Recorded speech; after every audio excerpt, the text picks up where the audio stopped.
you po sa House of Collab, Sir JB, Miss Maan, thank you.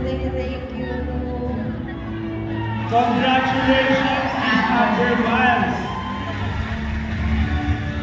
Okay.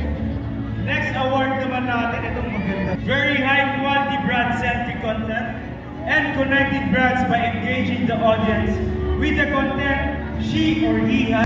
The winner of this award is none other than ikaw, ang Influential Brand Ambassador Award, Kate Tapper!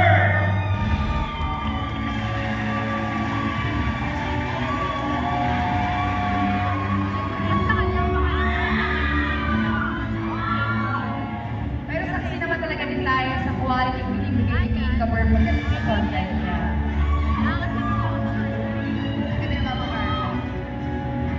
And short message, Kate Tapper. Thank you, Miss Carlo.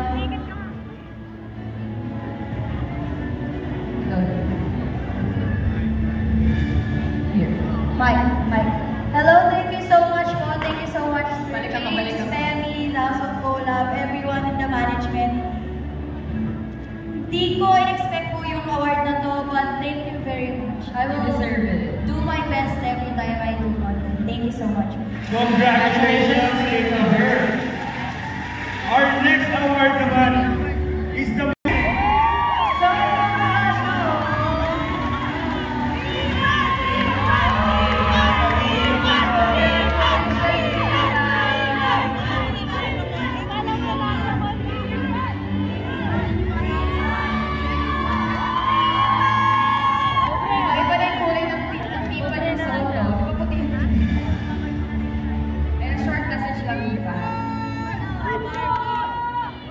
Thank you, Lord. Thank you so much po sa management. Sir JB, thank you po. Thank you. Kasi na-appreciate nyo yung kasi gusto ko talaga maging magandang halimbawa sa mga kapwa mo, content creators at sa lahat ng mga nanonood. Yun talaga ang tinanggol ko kaya pumasok din ako sa The House of Collab. Kaya thank you!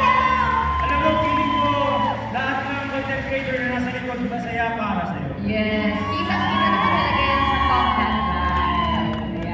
Anyway, again, congratulations again. And for hours. Kaya nga, Sir G. Paano makatakot tumigil? Baka pwede yung isang layo sa front. Sa akin yung isang sapatos. Nag-isa tayo ba yun? Anyway, congratulations to our winners, no? Yes. Kasi feeling ko bagay talaga sa kanilang dalawa. Yes, deserve nito ng dalawang to ang award na to. All throughout the season of Season 5, isa sila sa naging role model of the FNC Academy's aspirants.